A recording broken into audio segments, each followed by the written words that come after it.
Programa Inspira. Um oferecimento Estoque Brasil, mobiliário, gastronomia e design.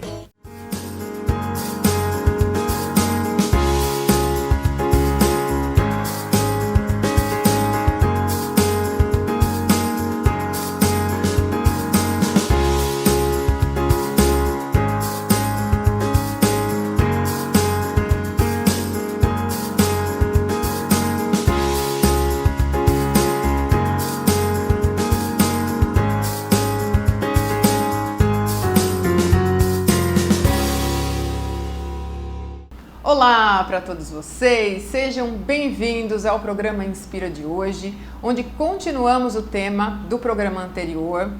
Falamos de bem-estar e saúde das crianças em tempos de pandemia e hoje falamos mais sobre socialização.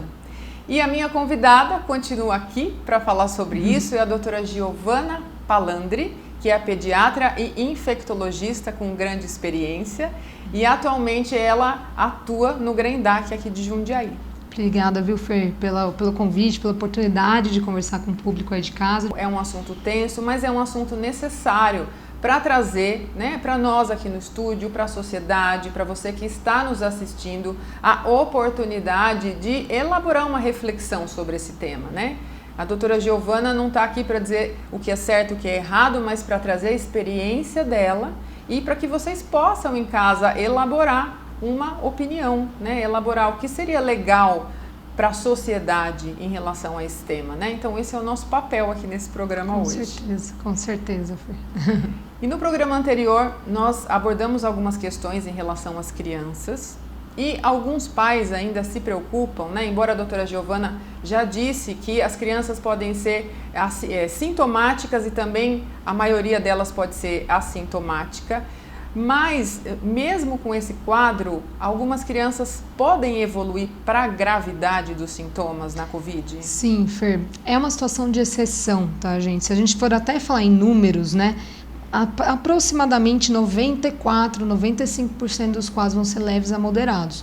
Os assintomáticos é até difícil fazer essa conta. Tem estudo falando de 16% a 50% de assintomático. É difícil avaliar isso, O assintomático está sem sintomas. Com precisão, assim. Exato. Então, a gente sabe que uma grande parte é assintomático, a maioria é leve a moderada, ou seja, a maioria vai ter algum sintoma e ficar em casa, não vai precisar de nenhum auxílio. Dentre os 5% com quadros mais sérios, que às vezes eventualmente precisa de uma internação, desses 5%, menos de 1% desse grupo vai precisar de internação em UTI, com intubação, ventilação mecânica, tudo isso que a gente está vendo que no adulto é bem mais comum, tá? O que preocupa muitos pais que a gente tem que ficar atento, A piora clínica da criança pode ocorrer em 2 etapas, tá? Pode ser na primeira etapa, ou seja, durante a infecção aguda, igual acontece no adulto. Tá lá com quadro febril, aí vai piorando, piora o desconforto respiratório a partir da 2ª semana. Isso pode ocorrer na criança, então na vigência da infecção mesmo. E tem um outro quadro que muitos pais ficam preocupados, que chama síndrome inflamatória multissistêmica, que é um quadro pós-infeccioso. Então, às vezes a criança tem um Covid leve, então tá lá em casa, teve tosse, coriza e tal, melhorou. 2 a 4 semanas depois voltam os sintomas. Então, esse é um dado interessante porque se de repente a criança teve o Covid, teve um quadro de Covid e voltam os sintomas de febre, às vezes diarreia, mal-estar, nem sempre vai ter sintoma respiratório, certo. É um sinal de alarme para síndrome inflamatória multissistêmica, que aí sim pode ser um quadro bem mais sério, tá? Com internação, tudo isso. É importante saber o que acontece nessas crianças. Essas crianças, na verdade, o que a gente vê é que a maioria dessas crianças que evoluíram desta forma tinha alguma doença de base. Entre as doenças de base, estão desde síndromes genéticas, quadros neurológicos, quadros asma grave, por exemplo, uma asma leve não costuma ser um fator de risco, mas entre esses quadros, a obesidade mais grave é um fator importante. Então, uma obesidade já mais importante, que pode até eventualmente ter piorado com o isolamento social, esse é um fator de risco, tá? Sim. Então, isso é importante até para a gente pensar em questões de socialização também, Como é que estão as crianças que são saudáveis e como é que estão aquelas que têm alguma doença de base. Se essa doença está controlada, não está, e como é que está esse controle, Sim. E, doutora, em relação ainda à socialização, como é que fica esse retorno presencial às aulas? Esse é um assunto bastante delicado. Ele é polêmico e tenso, que eu brinquei, né? Por quê, Fer? Divide muita opinião de especialistas, de pessoas que realmente estão estudando a fundo e vendo qual o melhor momento de retorno ou não às aulas, tá? Eu acho que a gente tem que retomar um conceito que, assim, a escola tem um papel que não é só a questão didática, né? É um papel social, é um papel de visualização. Se as crianças têm algum problema social em casa, a escola faz uma ponte com o sistema de saúde no sentido de até denúncia de situações de violência. Então, tem a questão... indicador. Exatamente. E sinaliza isso para o sistema de saúde, né? Unidade básica, todas as referências. Isso é importante saber porque quando as crianças, a gente considera o retorno às aulas, não dá para a gente enxergar de uma coisa isolada só a parte didática, a gente tem que olhar todo esse papel da escola.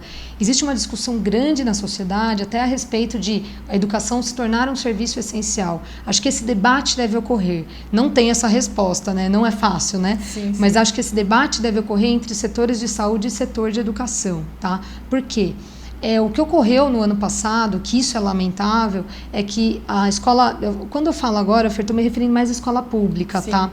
Escola privada, várias, ou grande parte delas, tem uma estruturação bacana para um retorno de aulas com segurança, com protocolos, tudo bonitinho.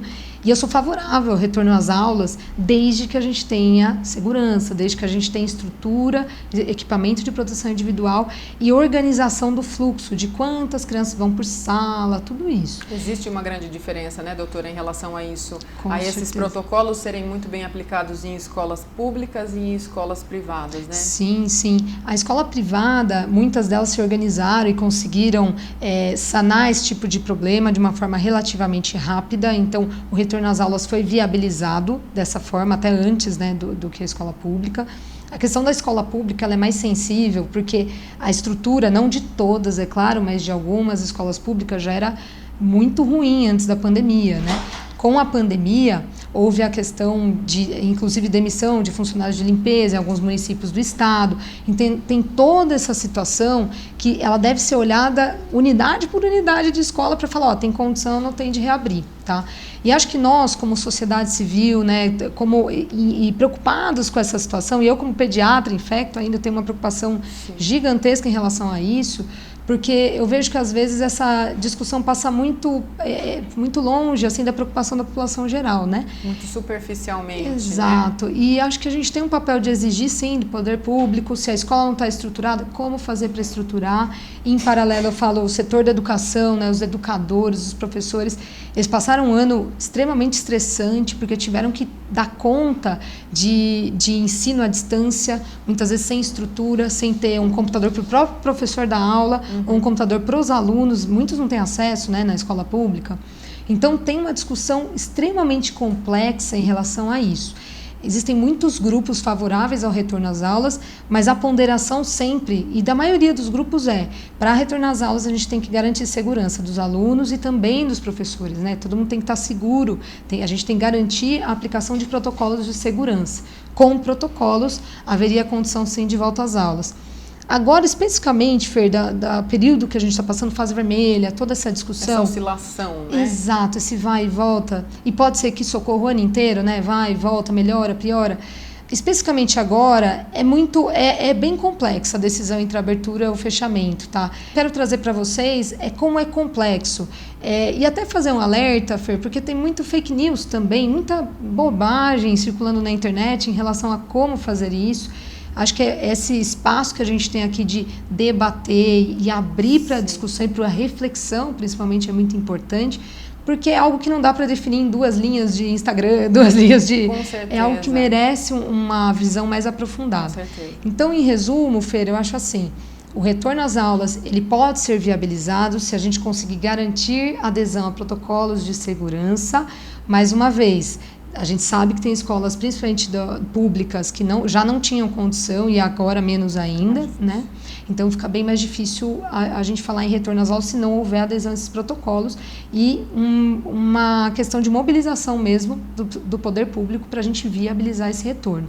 O que não dá mais é para a gente fingir que nada está acontecendo e ficar mais um ano sem aula o ano inteiro, tá? A gente foi recordista do mundo em período sem aula, tá? Então, essa discussão, né, gente, como a doutora falou, como eu falei aqui no início do programa, é um tema para reflexão, né? A gente não está aqui para dizer o que é certo e o que é errado, mas para que cada um de nós possa refletir sobre a importância, dentro do quadro que a gente está vivendo, do retorno às aulas presenciais ou não, né? Então, não dá, eu acho que nos tempos atuais, né, esse é um programa Inspira, a gente fala de yoga, saúde, qualidade de vida, falamos de consciência, não dá para a gente resumir a nossa opinião egoísta, muitas vezes. Egoísta quer dizer olhando só para a nossa vida em relação a um assunto tão importante, enquanto outras pessoas não têm, a criança não tem condição básica de se alimentar, ela depende da escola. Então a gente não tem mais, não cabe mais a gente dar esse tipo de opinião rasa. Eu acho que a gente tem que convocar pessoas como a doutora, cobrar do poder público ações para que se viabilize um retorno à escola com segurança, porque o impacto disso, gente, vocês já pensaram daqui a alguns anos essas crianças entrando no mercado de trabalho, prestando um vestibular? Parece que não, mas para a fase de alfabetização, para uma pessoa que está terminando o colegial, isso é muito importante. Com certeza, Fer. Tem alguns estudos mostrando, inclusive, disparidade social. O que aconteceu em termos de se as diferenças sociais do nosso país já são gritantes, em um ano de pandemia, isso só ficou mais escancarado. Sim. Então, e o papel da escola, como diminuir um pouco essa disparidade, é muito importante. A gente precisa realmente discutir profundamente, né? Tá bom, doutora, muito obrigada. Imagina. Por essa presença iluminada, por trazer luz, entendimento, consciência para mim, né? Pro Aparecido que está aqui filmando a gente, para as pessoas que estão em casa. Obrigada de todo o coração, foi muito produtivo. Obrigada pelo convite, viu? Obrigada mesmo pela oportunidade de conversar desse tema, né? Que é uma necessidade mesmo. É uma necessidade. E você de casa não saia daí, a gente volta com a segunda parte da prática de yoga para fadiga mental, que todos nós, em maior ou menor grau, estamos precisando exercitar, né? Tirar essa fadiga da mente. Até daqui a pouco.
Estamos de volta depois dessa conversa com a doutora Giovanna Palandri e estamos de volta também com a segunda parte da nossa prática de yoga, né? Então, se você acompanhou o programa na semana passada, você viu essa primeira parte da prática, que é uma prática para fadiga mental.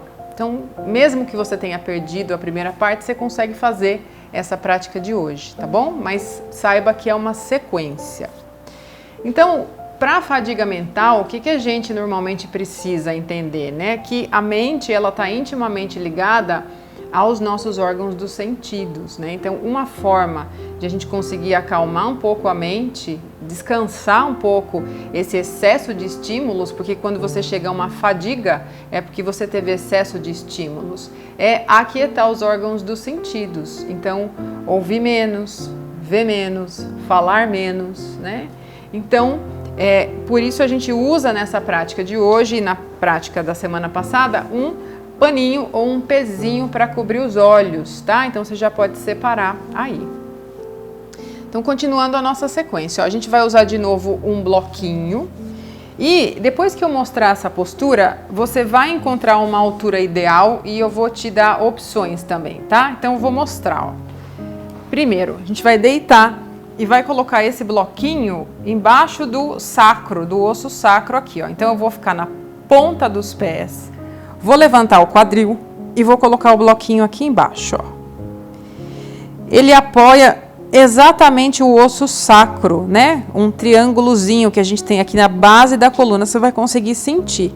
E para você se certificar, ó, veja só como está bem apoiado, ó, consigo até levantar as pernas e ele está fazendo um excelente apoio aqui, ó. Volto lá com os pés no chão. Se essa altura for muito para você, você pode usar 2 bloquinhos nessa posição aqui, ó, tá? Deixa eu pegar o outro aqui para mostrar, ó. Você usa 2 bloquinhos nessa posição ou encontra uma altura que seja confortável, tá bom? Então, eu vou usar essa aqui, ó. Volto para cá. Então, apoiei. Fico com os pés no chão. Procuro manter os joelhos alinhados com o quadril. Não vamos deixar isso aqui acontecer, ó. A gente vai estender os braços como se fosse tocar os pés e levar os ombros um pouco para dentro, ó. Para dentro, para dentro. Entrelaço os dedos das mãos aqui embaixo e de novo corrijo essa ação dos ombros, ó. Os ombros apoiam mais no chão, a gente mantém aqui um pouquinho. Então, o que está acontecendo aqui, ó? A gente tem uma elevação ali. Então, o fluxo de sangue, ele está se deslocando um pouquinho mais para a tireoide, para o rosto, para o cérebro, né? Para os órgãos dos sentidos. O peito, ele se abre e a nossa respiração expande. Procura deixar o seu pescoço bem relaxado agora, fechar realmente os seus olhos, mas manter uma postura firme, tá? Você não fecha os olhos e se larga, você deixa uma postura firme, vai ampliando a respiração. Então, inspira amplo.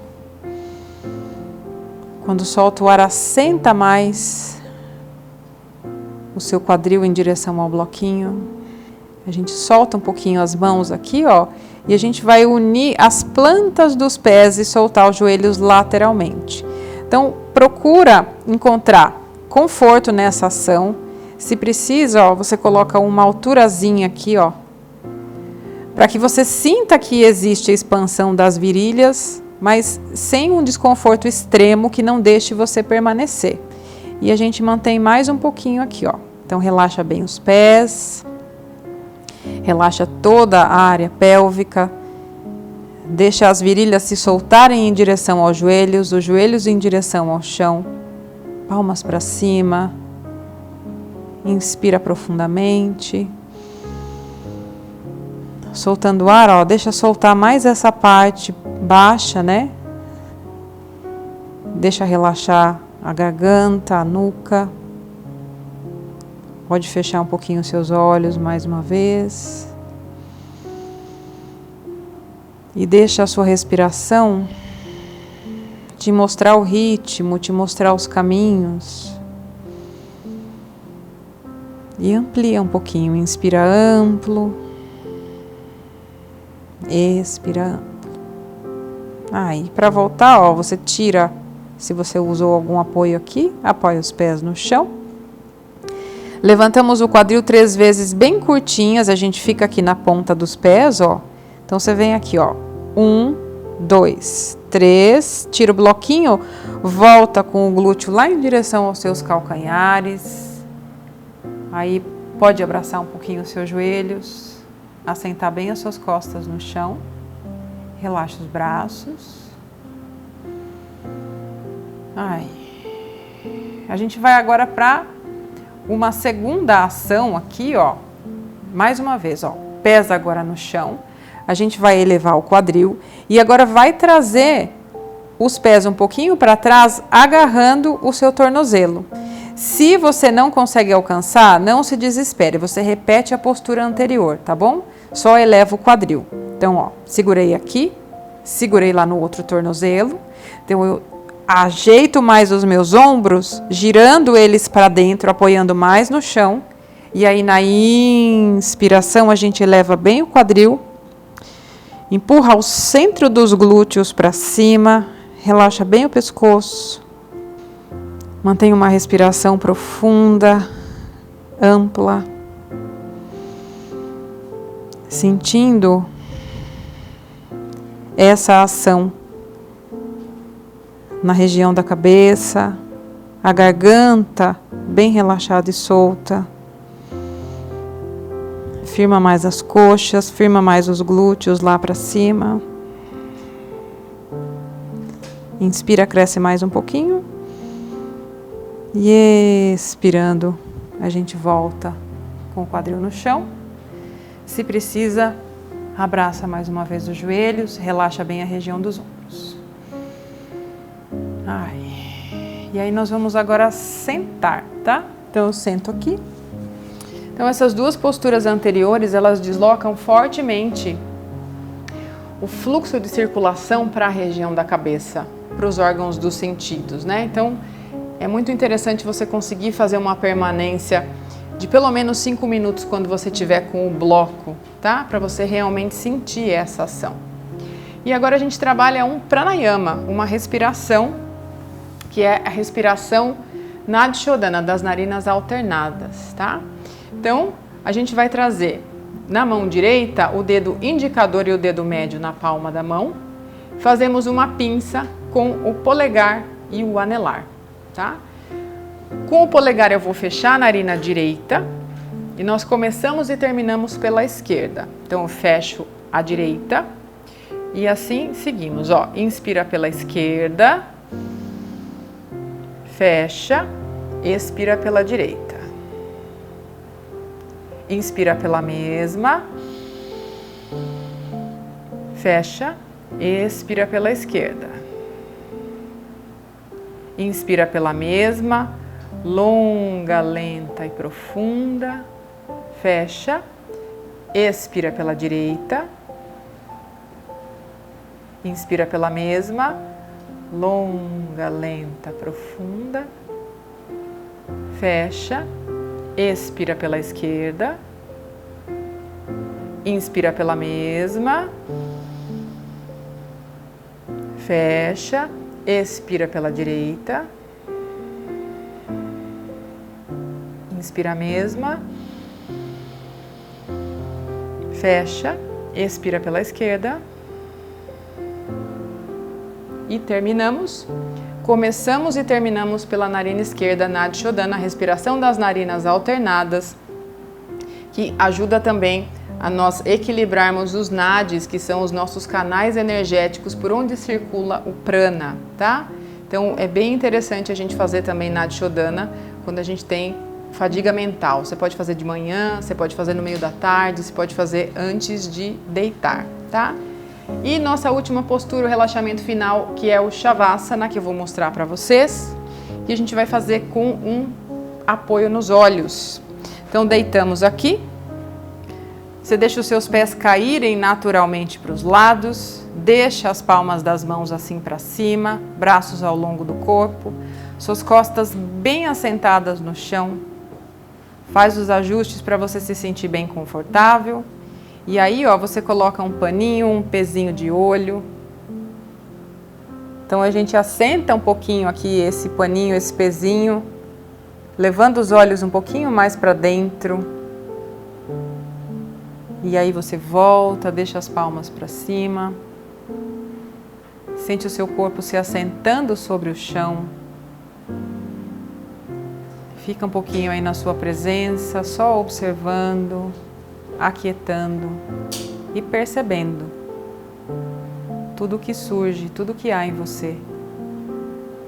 E aí tá muito bom aqui, mas eu vou levantar para finalizar. Então finalizamos agora a prática e eu me levanto para me despedir de vocês. Espero que vocês tenham gostado e aproveitado esse programa, essa prática para fadiga mental. A gente se vê no próximo Inspira. Obrigada pela companhia de cada um de vocês, de cada uma de vocês. Saúde abundante para todos nós e até já.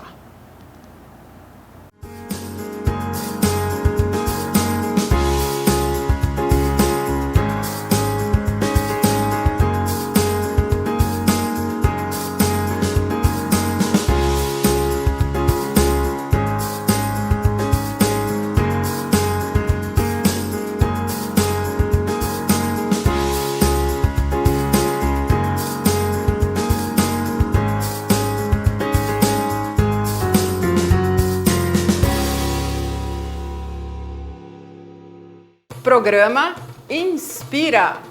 Um oferecimento Estoque Brasil, mobiliário, gastronomia e design.